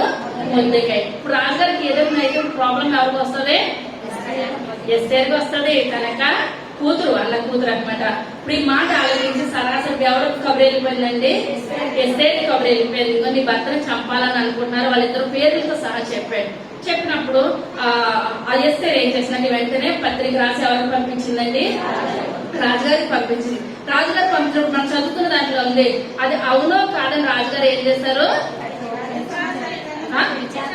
విచారణ చేశారు, తనిఖీ చేశారు. విచారణ చేసినప్పుడు తేలింది ఏంటంటే, ఒకరిని పట్టుకుంటే మొత్తం అంతా వచ్చేస్తారు. ఒకరు దొరికే వరకు కష్టం. ఒకరు దొరికితే మొత్తం తీగలాగితే దొంగంత వస్తుందని ఒకరు దొరికేదానికి మొత్తం అంతా బయటకు వచ్చేసింది. బయటకు వచ్చినప్పుడు వాళ్ళిద్దరిని రాజుగారు ఏం చేస్తారండి? చెట్టు ఊరి తీసేస్తారు. ఊరి తీసేసినప్పుడు ప్రతిది కూడా ఆ యొక్క రాజుగారి కాలంలో వాళ్ళ జీవితాలను దేని మీద లిఖించబడి ఉంటాయి? రాజు గ్రంథం మీద రాయబడి ఉంటది. మనం చేసిన మంచి రాయబడి ఉంటది, చెడు రాయబడి ఉంటది. మన జీవితంలో మనం ఉదయం లేసి ఏ పనులు చేస్తున్నాం ప్రతిదీ కూడా జీవ గ్రంథంలో లెక్కించబడి ఉంటది. మనం నెలకి ఎన్నిసార్లు ప్రార్థన చేస్తున్నామో, రోజుకి ఎంత సమయం మనం దేవునికి ఇస్తున్నామో ప్రతిదీ కూడా ఇందులో తేడా లేకుండా ప్రింట్ అయిపోతుంది అనమాట. ఇక్కడ ఇదంతా జరిగిపోయింది. ఇప్పుడు రాజులు ఏంటంటే ప్రతి విషయంలో కూడా ఉపకారం చేసినప్పుడు వాళ్ళు ఏం చేస్తారో గిఫ్ట్లు ఇస్తారనమాట. కానీ ఇంత కార్యం చేసినా సరే ఆ రాజుగారు మర్చిపోయారు అనమాట. మర్చిపోయి మొద్దకైతే ఏ ఒక్క గిఫ్ట్ ఇవ్వలేదు. ఇవ్వకపోతే ఒకరు దినాన మనం అనుకుంటాము. మనకు ఒక్కొక్కసారి ఎంత గించుకున్నా నిద్ర పట్టదు. నిద్ర పట్టకపోవడం దేవుని చిత్తంలోనే ఉన్నది. నిద్ర పట్టక ఒక్కొక్కసారి ఎక్కువ ప్రార్థన చేసే వాళ్ళకి నిద్ర పట్టదు. ఎందువల్లంటే నువ్వు లేగమ్మా ప్రార్థన చేయంటాడు దేవుడు. ఇప్పుడు సోమవారులు ఉన్నారు, ఎప్పుడు నిద్రపోతారు. వాళ్ళకి ఎప్పుడు కూడా వద్దనుకుంటే కళ్ళు మోస్తే నిద్రే, కూర్చున్నా నిద్రే, ఏ పని చేసినా నిద్రే. వాళ్ళ రోజుకి దేవుడు వెళ్ళడు. ఎందువల్లంటే ఆయన రైతు కూడా ఏం చేస్తాడంటే దున్ని ఉండే కొడతాడు. చేయలేని వాళ్ళని ఎవరో ఏమన్నారు. ఇక్కడ రాజుగారికి ఆ యొక్క దినాన నిద్ర పట్టట్లేదు.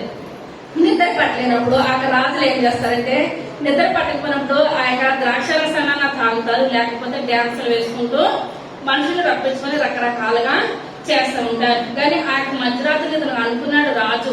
నిద్ర పట్టలేనప్పుడు ఆ యొక్క రాజు సమాచార గ్రంథాన్ని పట్టికి రెండు ఒకసారి చదివి నేను ఛానల్ అయింది. ఇప్పుడు మనకు నిద్ర పట్టట్లేదు, దేవుడు ప్రార్థన చేయాలంటే సాతాను ఎందుకు ఆటోమేటిక్ గా నిద్ర పెట్టేస్తుంది. అదే సమయంలో బైబిల్ తీయండి, నిమిషంలో వచ్చేస్తుంది నిద్ర. నిమిషంలో వచ్చేస్తుంది. ఎందువల్లంటే సాతానుడు మనల్ని చదవనవాడు. అప్పుడే మనం ఇంకా కళ్ళు కడుక్కొని వచ్చి మోకరించి మనం ఏం చేయాలి? ప్రార్థన చేయాలి. ఇప్పుడు రాజుగారు నిద్ర పట్టలేనప్పుడు రాజు సమాచార గ్రంథాన్ని తెప్పించారు.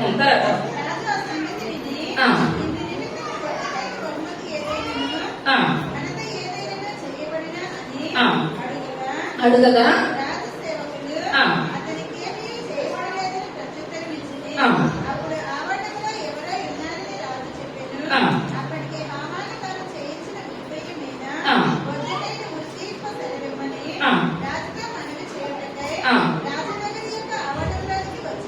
వచ్చి ఉండేను.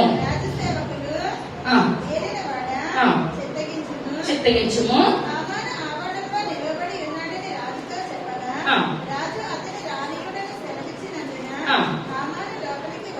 వచ్చాను.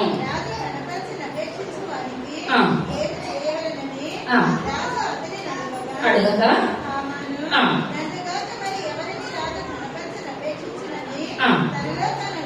అనుకొని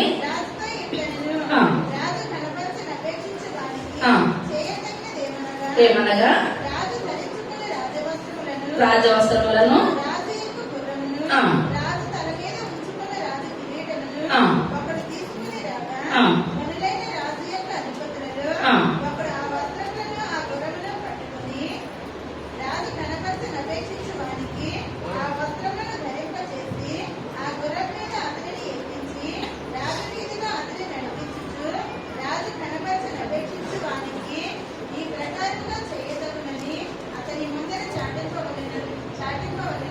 చాలా ఇక్కడ మనం చూసుకున్నట్లయితే ఇప్పుడు హామానికి ఇప్పుడు రాజుగారికి నిద్ర పట్టట్లేదు. రాజు సమాచార గ్రంథాన్ని రాజుగారు చదివినప్పుడు వాళ్ళతో అంటున్నారు, నాకు ఇంత కార్యం చేస్తారు కదా, హామానికి నేను ఏదైనా మొదటికి నేను ఏదైనా మంచి పని చేశానా అని అంటుంటే వాళ్ళు అంటున్నారు, అయ్యా మీరు మొద్దెకాయకి ఏ మంచి పని కూడా చేయలేదు అన్న సమయంలో, అయ్యో చెయ్యాలి కదా, నా దగ్గర ఉన్న హామాన్ ఏం చేస్తున్నాడు, తనన్న నాకు క్లీన్ చెప్పాలి కదా ఆలోచిస్తున్న సమయంలో అంటున్నారు, బయట ఏంటి అల్లడి వస్తుందనంటే, అయ్యా హామాన్ ఏం చేస్తున్నాడు, బయట తిరుగుతున్నాడు అని చెప్పినప్పుడు హామాన్ని లోనికి రమ్మని చెప్పాడు.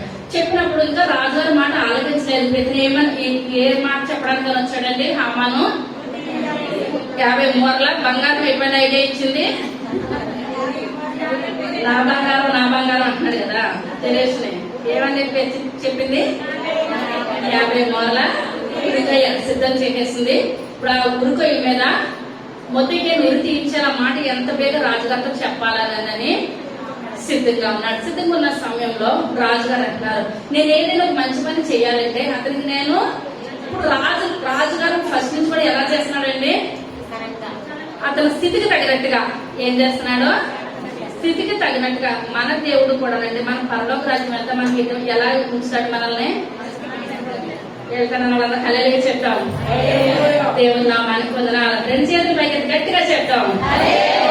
ఎందువల్లంటే మన దేవుడు రాజులకు రాజు, ప్రభువులకు ప్రభు. ఆయన స్థితికి తగినట్టుగా మనకి ఏం చేస్తాడో మనల్ని నిలబెడతాడు. ఇప్పుడు రాజుగారి పక్కన ఇంకొక ఉన్నతమైన స్థానం వేసి అక్కడ పెట్టాడు ఎవరిని, హామాని. అటువంటి స్థితిలో ఉన్న అతనికి ఇటువంటి చిన్న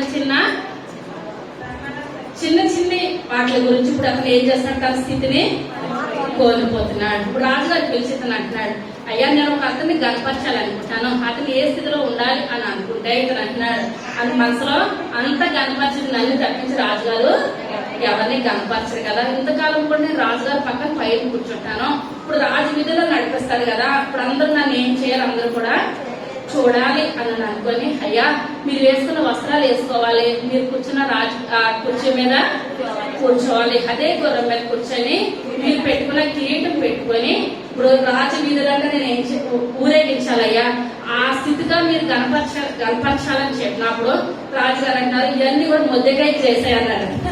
ఎవరు చేసాయన్నాడండి, మొద్దెకాయ. ఇలాగ అనుకుంటాను ఏమన్నా అంటాడంటారా, ఏ విషయం చెప్దామని వచ్చాడు అతను, ముద్దకాయని ఏమి మాట్లాడకుండా వెళ్ళిపోయాడు, ప్రతి మాట ఎవరు చెప్పేస్తున్నాడంటే బంగారాన్ని చెప్పేస్తున్నాడు. బంగారాన్ని కూడా ఏం చేస్తుంది, తప్పుడు నిర్ణయాలు తీసేస్తుంది. తర్వాత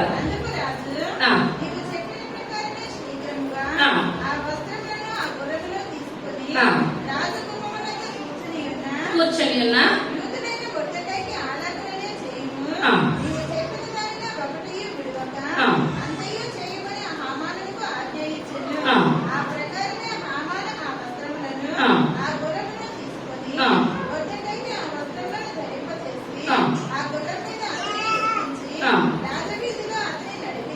నడిపించు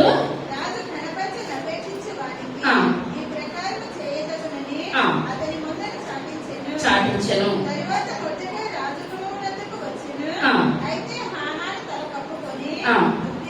దుఃఖించు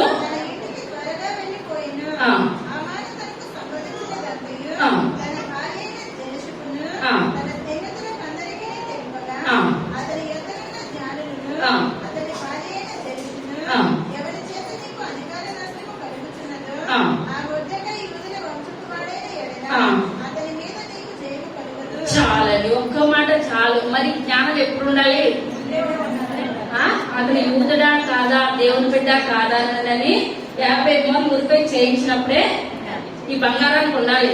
కానీ ఇప్పుడు అంటుంది, నీకు ఇంత అవమానం మీద అవమానం కలుగుతుందనగా అతను యూదుడైన ఎడలి నీకు జీవితంలో ఎన్నటికీ కూడా జయం ఎంత మాత్రం కూడా రాదు అనుకుంటారు. ఆయన దేవుని నమ్ముకున్న బిడ్డల మీద ఏదైనా మనం ఏర్పాటు చేయాలంటే ఒక్క మెట్టేస్తే 100 మెట్లు జరగమని దిక్కుండా వచ్చేస్తారనమాట. ఎందువల్లంటే ఆ యొక్క దేవుడు వాళ్ళ పక్షంగా ఉండగా ఎవ్వరు కూడా ఏమీ చేయలేరు. అసలు ఏ ఆటంకాలైనా సరే ఇప్పుడు ఆ యొక్క దావీదు అంతకంతకు వర్ధిల్చుండాలి, సౌలు అంతకంతకు దిగజారిపోతున్నాడు అనమాట. ఇప్పుడు అక్కడ ఏసేపు చూసుకున్నట్లయితే అంతకంతకు వర్ధిల్లాడు, వాళ్ళ మిగిలిన వాళ్ళందరూ కూడా పడిపోయారు. ఎందువల్లంటే దేవునితో కానీ దేవుని బిడ్డలతో కానీ ఎప్పుడు కూడా పెట్టుకోవద్దు. కానీ ఇక్కడ అంటే ఇక్కడ వచ్చింది జ్ఞానోదయం. అతను యూదుడైన ఎడలా అతన్ని నువ్వు ఏ మాత్రం కూడా చేయలేవు. అతను యూదుడు కాకుండా వేరే అన్యుడైన ఏడాలను ఏదైనా జయిస్తావేమో కానీ యూదుడైన ఏడాలను నువ్వు ఏ మాత్రం కూడా. ఇప్పుడు ఫైనల్ మాట ఎవరు చెప్పేస్తారండి? భార్య చెప్పేసింది. ఎప్పుడైతే భార్య చెప్పేస్తే తను అనుకున్నాడు నేను ఏ రకంగా కూడా నాకు ఇక విజయం లేదు, ఇంకా నా జీవితం అయిపోయింది, నా బ్రతిక అయిపోయింది. అప్పుడు అనుకుంటున్నాడు గేట్ కాడు అనుకో నేను తక్కువ అనిగా చూస్తాను, ఎంత ఆఫర్ అని అనుకున్నాను కానీ ఇది నా మెడకే చుట్టేసుకుందానని అనుకున్నాడు. అని అనుకొని ఏది కూడా అర్థం కాలేని స్థితి. సమయం అయిపోతుంది. 9వ అధ్యాయం మొట్టమొదటి వచనం. ఎలా చేసిన నిర్మాణము చట్టంలో నెరవేర్చాలని వచ్చినప్పుడు ఆ.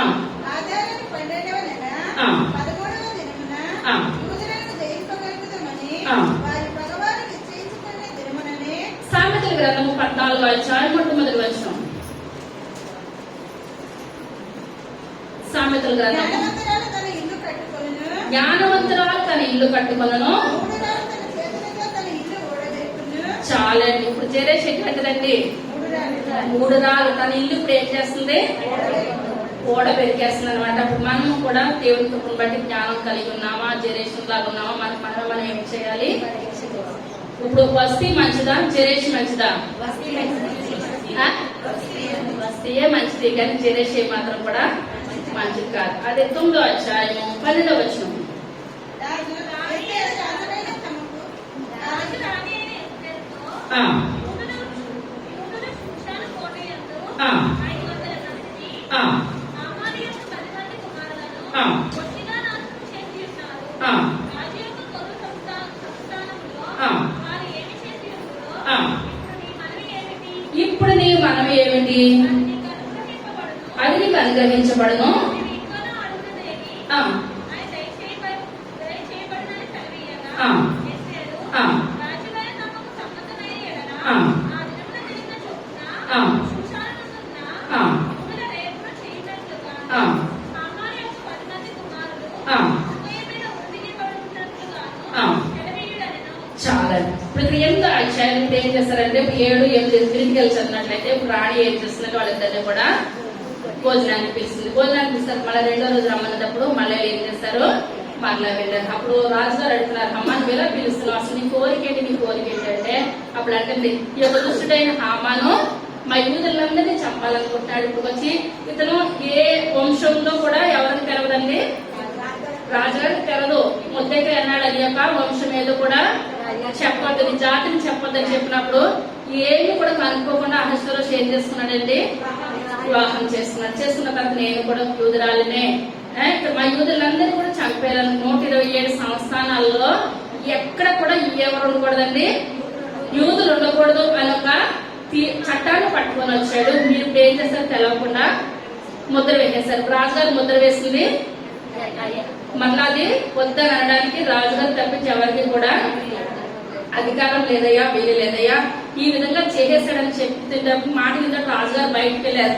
బయటకు వెళ్ళేటప్పటికి హామాన్ ఏం చేస్తున్నాడంటే అమ్మ నువ్వు యూదురాలు అని అనుకోలేదు, నన్ను ఒకసారి క్షమించని కాళ్ళు పట్టుకునేలోగా ఆ ఎస్తేర్ అలాగే ఆ మంచం మీద ఎవరు పడ్డారండి? హామాన్ పడ్డాడు. మళ్ళీ రాజుగారు వచ్చేసారు.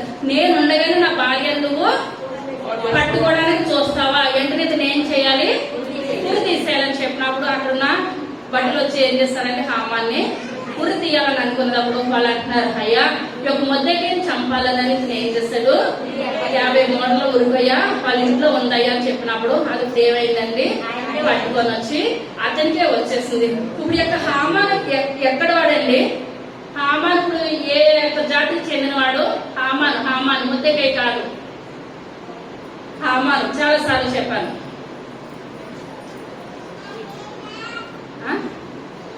చెప్పలేరా? మొదటి సమయాలు గ్రంథము, సమయం అయిపోతుంది తొందరగా 15వ అధ్యాయం మొట్టమొదటి వచనం.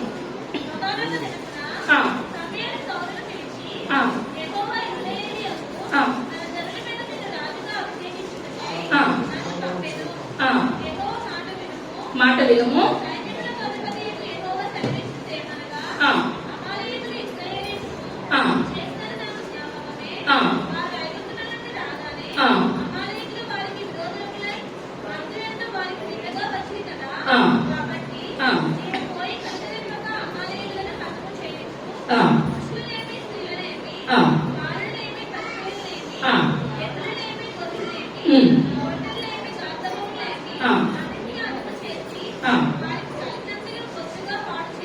ఆ, చాలా. ఇప్పుడు ఈ యొక్క హామాన్ ఎవరండి? అమాలేకీయుడు. ఇశ్రాయేల్ ప్రజలు మొట్టమొదటి శత్రువు ఎవరు? అమాలేకీయుడు. వీళ్ళు ఎప్పుడు కూడా వీళ్ళు ఇశ్రాయేల్ ప్రజలు ఐగుప్తు నుంచి వస్తూ ఉంటుండగా ఇప్పుడు యుద్ధం జరిగింది కదండి. మోషే ఏం చేస్తున్నాడు? చేతులు ఎత్తినప్పుడు యెహోషువ కింద నుండి యుద్ధం చేస్తున్నాడు అనమాట. ఆ యొక్క సమయంలో మొట్టమొదటి శత్రువు ఎవరు? అమాలేకీయుడు. అమాలేకీయుడు ఇశ్రాయేల్కి ఎంత మాత్రం కూడా పడలేనటువంటి స్థితిలో సౌలుతో చెప్తున్నాడు దేవుడు, సౌలా నువ్వు ఏం చేస్తావంటే మొట్టమొదటి రాజుతో చెప్తున్నాడు, అమాలేకీయులు నువ్వు మొత్తగా అర్థం చేసి చిన్నపిల్లని చూడకు, పెద్దవాళ్ళని చూడకు, చంటి పిల్లలని చూడకు, ముసలివాళ్ళని చూడకు, ఎవరు దొరికితే వాళ్ళని చంపేసే. వాళ్ళ యొక్క రాజైన అగాగును కూడా నువ్వు ఏం చేస్తావో చంపే. అదే అధ్యాయం 8వ వచనం. అగాగును చాలా రాజుతో సహా చంపేయమన్నప్పుడు సౌలు ఇప్పుడు ఎవరి ముందు విడిచిపెట్టేశాడు? అగాగును విడిచిపెట్టేశాడు. ఇప్పుడు వీళ్ళందరూ బయలుదేరి ఇక్కడికి వచ్చి ఇప్పుడు ఎవరిని చంపాలనుకుంటున్నారో యూదులందరినీ. ఏంటి మళ్ళీ యూదుల్లోంచి ఇప్పుడు ఎవరు రావాలి? యేసయ్య లోకంలోకి రావాలి కనుక ఫస్ట్ నుంచి కూడా అమాలేకీయులు ఎవరి మీద యుద్ధానికి వస్తున్నారండి? ఇశ్రాయేల్ మీదకి. ఇప్పుడు ఇక్కడ ఎస్తేరు మౌనంగా ఉన్నట్లయితే ఈ వంశంలోంచి ఎవరు రావాలి? యేసయ్య రావాలి. యేసయ్య రాకుండా మొదటి నుంచి కూడా ఈ యొక్క అమాలేకీయులు ఇప్పుడు ఏం చేస్తున్నారండి? యుద్ధానికి వస్తున్నారు. కానీ ఎస్తేరు కానీ దేవుడు నిలబెట్టకపోతే ఏ చిన్న కారణం చూసి దేవుడు ఇప్పుడు వస్తీని ఇప్పుడు ఏం చేస్తాడండి? బయటికి తీసేస్తాడు. అదే స్థానంలో ఇప్పుడు ఇదేమంటే మొద్దకే వస్తీకి చెప్పగలుగుతాడా? వస్తీకి ఏమాత్రం. ఎందువల్లంటే మనం అనుకుంటా ఎవరైనా మనకు బాధ చెప్పారనుకోండి, బాధ తెలిసిన వాళ్ళకి మనం చెప్తే దాని యొక్క విలువ తెలుస్తుంది. బాధ తెలవలేని వాడికి, కడుపు నిండిన వాడికి ఏం పట్టేటండి ఏం చేస్తాడో, ఇదేంటి ఇలా చేదే ఉందేంటంటే తేలి పట్టుని. అదే ఆకలి ఉన్నవాడికి తృప్తిగా ఉండి మనం దీవించి వెళ్ళిపోతారనమాట. కానీ ఇక్కడ సౌలు ఎవరినైతే చంపని దేవుడు చెప్తే వాళ్ళని విడిచిపెట్టేశాడు. అక్కడ రాజును కూడా విడిచిపెట్టేశాడు. వీళ్ళంతకంతకి ఇశ్రాయేలు ప్రజల మీద కాలు దిగుతూనే వస్తున్నారు. కానీ ఈ కార్యం ఎవరి ద్వారా జరగాలని ఉందండి? ఎస్తేరు ద్వారా జరగాలని ఉంది. అక్కడ సౌలు చేయలేని పని ఒక స్త్రీ ఏం చేస్తుందండి? ఆ పని చేసి యూదులందరినీ కూడా రక్షించుకున్న తర్వాత ఇప్పుడు భర్త కష్టపడతాడు, సంపాదన పట్టుకొని వస్తాడు. అంత వచ్చిన తర్వాత ఆ స్త్రీ చేతిలో పెట్టినప్పుడు స్త్రీ ఏమనాలండి? ఆనందపడాలి. గడుపుడు ఇయ్యనా అంటే ఎవరు స్తోమతను బట్టి వాళ్ళు పట్టుకుని వస్తారు. ఆ పట్టుకొచ్చిన దాంట్లో మనం ఏం చేయాలి? తృప్తి పడాలి. ఆ తృప్తి పడకపోతే ఎంత తెచ్చినా తృప్తి ఉండదు. మనం తెచ్చిన కొద్దిపాటి యొక్క జీతానికి మనం ఏం చేయాలంటే తృప్తి పడినట్లయితే ఆ యొక్క మగవాడు 4 రోజులు కష్టపడిన కష్టాలంతా కూడా మర్చిపోతారు. కానీ ఇక్కడ ఇప్పుడు ఎస్తేరు ఏది చేయమంటే అది చేసేస్తున్నాడు. అహష్వేరోషు ఏది చేయమంటే అది చేసే. ఇంత కోపగొట్టాడు దేవుడు ఏం కలిగిస్తున్నాడంటే దయని కలిగిస్తున్నాడు, ప్రేమని కలిగిస్తున్నాడు. ఎస్తేరు దగ్గరకు వచ్చి అహష్వేరోషు అంటున్నాడు, అమ్మా ఇంకా అయిపోయిందని పగ, అందరినీ చంపేస్తాను, ఇంక నీకు ఏదన్నా పగ, హామాన్ని ఉరి తీసేస్తాను కదా, ఇంక నువ్వు అయిపోయింది, ఇంక నీకు ఏదైనా పగ ఉంటుందా? ఇంక నేను ఇంకేదైనా నీకు చెయ్యాలా అని చెప్పినప్పుడు ఏమంటుంది? ఏమని అయిపోయిందని అనట్లేదు. అతను 10 మంది కుమారులు నువ్వు ఏం చేయాలి? తీసేయాలి. ఎందువల్లంటే శేషం ఉంచొద్దు. ఏంటండి? శేషం ఏమాత్రం కూడా ఉంచదు. అక్కడ సౌలు ఉంచినందుకే ఇక్కడ యూదుల మీదకి వచ్చేసింది. మళ్ళీ ఈ స్థితి యూదుల్లో ఎవరికైనా రాణి పదవి రాకపోవచ్చేమో. ఇప్పుడు ఆ వంశంలోంచి ఎవరు రావాలి? యేసయ్య రావాలి. ఆటంకాలు ఏది కూడా ఉండదు అన్నదని ఈ మంటంది. అయ్యా అతను 10 మంది కుమారులు కూడా చంపేయ అని చెప్పినప్పుడు నిమిషంలో రాజుగారు ఏం చేస్తారండి? 10 మంది కుమారులు కూడా చంపేశారు. అక్కడ ఉన్నదంతా కూడా ఎవరికి వచ్చేసింది? ఎవరికి ఇచ్చేస్తాడండి? ఎస్తేరుకి ఇచ్చేసాడు. ఇప్పుడు హామనే పదవి ఎవరికి ఇచ్చేస్తాడండి? దేవుడు ఇక్కడ రాజుగారు ముద్దకాయ ఇచ్చేసాడు. ఎందుకంటే ముద్దకాయ పట్టింది ఉంటుంది. అంతకంతకు వర్ధిల్లుతున్నాడు, దీవించబడుతున్నాడు, ఆశీర్వదించబడుతున్నాడు. ఒక్కొక్కసారి మనం అనుకుంటాం ఆటంకాలు ఎక్కువ వస్తున్నాయి అనుకోండి, మనం ముందుకు అడిగేయలేకపోతున్నాం. ఎప్పుడైతే లోకంలో ముందుకు అడిగేయలేకపోతున్నామో అప్పుడే దేవుడు మనం దగ్గర అయిపోతాం. అర్థమవుతున్నా కదా? మన కష్టాలు రాకపోతే అనుకోండి, ముసలం ముచ్చటతో సరిపోదు మన సమయం అంతా కూడా. మన కష్టాలు వస్తున్నాయి, నష్టాలు వస్తున్నాయి, ఎవరికి చెప్పుకోలేకపోతున్నాం. అప్పుడు మనం ఎవరు చెప్పుకుంటాము? యేసయ్యా కష్టం వెంబడి కష్టం వస్తుంది. నాకు దిక్కు ఎవరు? మీరే ప్రభా. నా తల్లి అయినా మీరే, నా తండ్రి మీరు ఏదైనా మీరైనా మన జీవితం ఏంటి, మన బ్రతికంతా ఎవరి దగ్గర వినిపించుకుంటామండి? దేవుని దగ్గర వినిపించుకుంటాం. ఇక్కడ ఈ ప్రార్థన చేసిన ప్రతి ప్రార్థనకి కూడా ఆ యొక్క రాజుగారి ద్వారా ఎవరికి ప్రతిఫలం వస్తుంది? ఎస్తేర్కి గొప్ప సమాధానం వచ్చేసింది. ఇప్పుడు అంతా కూడా యూదులకి నెమ్మది వచ్చేసింది, శాంతి వచ్చేసింది, సమాధానం వచ్చేసింది. అది చివరిగా సమయం లేదు, చాలా వాక్యం ఉంటుంది. సామెతల గ్రంథము 26వ అధ్యాయం 27వ వచనం.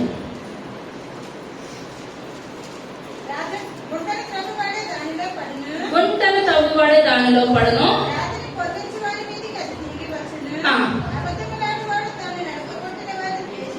చాలా గుంటను తవ్వడానికి ఏమొస్తుందండి? దాంట్లోనే పడతాడు. అదే కీర్తన గ్రంథం 57వ అధ్యాయం 6వ వచనం. వాళ్ళ యొడ్డిరి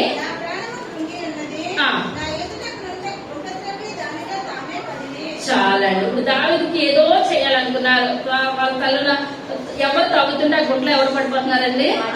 వాళ్ళే పడిపోతున్నారు. అందుకనే మనం గుంట తవ్వి ముందు మనం ఏం చేయాలి? ఆలోచించాలి. మనకి కీడే చేశారని మన కీడికి ప్రతి కీడు మనం చెయ్యొద్దు. ఏసై పాదాలు పట్టుకున్న ప్రభా నేను మంచి చేస్తాను, వాళ్ళకి ఏం చేస్తున్నారు? చెడు చేస్తున్నారు. నా చేతిలో ఏది లేదు ప్రభా, కార్యం జరిగించే దేవుడవు నీవే ఉన్నావని దేవుడికి మనం ఏం చెప్పాలని మన బాధ్యత కూడా ఆయన పాదాల ముందు పెట్టాలి. ఇప్పుడు ఎన్ని రోజులు ప్రార్థన అండి? 3 దినాలు ప్రార్థన ఫలితము. ప్రార్థన ద్వారా మనం ఏదైనా సాధిస్తాం. ఈ లోకంలో సాధించలేని కార్యం ఎవరి ద్వారా సాధిస్తామండి? ప్రార్థన ద్వారా. కానీ వస్తే రానంది వస్తే పక్కకి వెళ్ళిపోయింది. అదే తెలియకుండా ఎస్తేరతు నువ్వు పక్కకి వెళ్ళిపోతే ఇక్కడ కార్యం జరగాలంటారా? జరగాలి. కానీ ఇప్పుడు జరగాలంటే ఆమె నాకు సౌందర్యం అవుతుంది కదా, నాకు సౌందర్యం ఉంది కదా అని వెళ్ళిపోలేదు. ప్రార్థన రూపంగా ఆమె ఏం వెళ్ళిందంటే ఆ ముందుకు వెళ్ళింది. ఎందువల్లంటే ఎక్కువగా ప్రార్థన చేసే వాళ్ళ ముఖం ఎలా ఉంటదండి? తేజస్సు. మోషే గారికి ముఖం ఏమైపోయింది? 40 దినాలు ఏసై దగ్గర ఉన్నప్పటికీ ముఖము వెలిగిపోతుంది. ఇశ్రాయేలు ప్రజలు ఎవరు చూడలేకపోతున్నారు. మనం ఎన్ని రాసుకున్నా ఎన్ని పూసుకున్నా అందువల్ల ఏది లేదు. కానీ మన ప్రార్థన బట్టి మన ముఖం ఏమైపోతుందండి? వెలిగిపోతూ ఉంటుంది, తేజస్సుగా ఉంటుంది. కానీ మనం చెప్పుకున్న గ్రంథంలో ఎంతమంది స్త్రీలు మనం చెప్పుకున్నామండి? 3 స్త్రీలు. మొట్టమొదటి స్త్రీ వస్తి అనగా సౌందర్యము, అందమైన సౌందర్యం ఉందా? సౌందర్యం బయట వాళ్ళకి చూపించిందా? చూపించలేదు. దేవుని నామాన్ని కొందరు. రెండో స్త్రీ ఎస్తేరంగా చాలా అందమైన సారీ ఏం చేస్తుంది? వెలిగిస్తుంది. యూదులందరికి వెలిగించిందంటారా? వెలిగించింది. మూడవ స్త్రీ ఏంటండి? బంగారం ఏం చేస్తుంది? కుటుంబాన్ని మూర్ఖురాలు ఏం చేస్తుంది? తన చేతులతో తనే పెరిగి వేసింది. మనం ఏ స్త్రీలాగా ఉండాలి? మన కుటుంబాన్ని నిలబెట్టుకున్న స్త్రీల కింద ఉన్నామా? మన కుటుంబాన్ని మన చేతులారా పడగొట్టే స్థితిలో ఉన్నామా? మనం పరీక్ష చేస్తున్నాం. అందరూ పైకి లేసి కూర్చున్నామా? చిన్న ప్రార్థన చేస్తున్నాం. సర్వశక్తి కలిగిన తండ్రి, కృప కలిగిన తండ్రి, దయ కలిగిన ఆయన, ఈ యొక్క దయ కలిగిన శ్రేష్టమైన నామాన్ని బట్టి ప్రభా లెక్కలేని వందనాలు స్తోత్రాలు స్థుతులు చెల్లించుకుంటున్నాను తండ్రి. అయ్యా యొక్క దినాన్ని విన్న వాక్యాన్ని బట్టి మీకు వందనాలు చెల్లించుకుంటున్నాను తండ్రి. అయ్యా 3 రాళ్ళు తన చేతులతో తన కుటుంబాన్ని పెరిగి వేసుకున్నాను మీరు మాట్లాడుతున్నారు ప్రభా. అయ్యా మేము 3 రాళ్ళ కింద ఉండొద్దు ప్రభా, ఒకరి మీద మేము పగపట్టద్దు నాయన. అయ్యా ఇందువల్ల ఎవరు తమిళ కొండలో వాళ్ళే పడిపోతున్నారు ప్రభా. అయ్యా నాయన మా జీవితాలన్నీ మీ పాదాల ముందు ఉన్నాయి తండ్రి. అయ్యా మా బ్రతుకు మీ పాదాల ముందు ఉండదు నాయన. మా జీవితాలు మీ దగ్గర ఉన్నాయి ప్రభావ. అయ్యా మీకు సరైన విధంగా మేము జీవించే చెప్పుకున్న దయచేయండి. అయ్యా హామాను ఆయన ముఖ్యమంత్రి పదవిలో ఉన్న హామాను ప్రభా అయ్యా గేట్ కంటే ముందే మీద పెట్టుకున్నాడు. తన జీవితానికి తన కుటుంబాన్ని ఎందుకు కాకుండా అయ్యా పాడు చేసేసుకున్నాడు తండ్రి. అయ్యా అంటే అబ్బతో గొడవల విరోధాలు ఏదేని వద్దు ప్రభా. అయ్యా మీరున్నది మీరు మాట్లాడండి ప్రభా. అయ్యా మీరు మాకు ఇచ్చిన కాలానికి నమ్మకంగా పనిచేసే కృపను దయచేయండి. అయ్యా నమ్మకమైన వారికి మెండైన దీవెనలు అన్నారు ప్రభా. అటువంటి దీవెనలు మేమందరూ పొందుకునే గొప్ప కృపను దయచేయండి. అయ్యా విన్న వాక్యాలు మా హృదయంలో భద్రపరుచుకునే గొప్ప వాక్యాలు దయచేయండి. వాక్యాలు సరైన జీవితాలు అందరికీ దయచేయమని త్వరగా రాబోతున్న యేసై నామమున వేడుకొంచున్నాము తండ్రి. ఆమేన్. హల్లెలూయా. వందనాలు.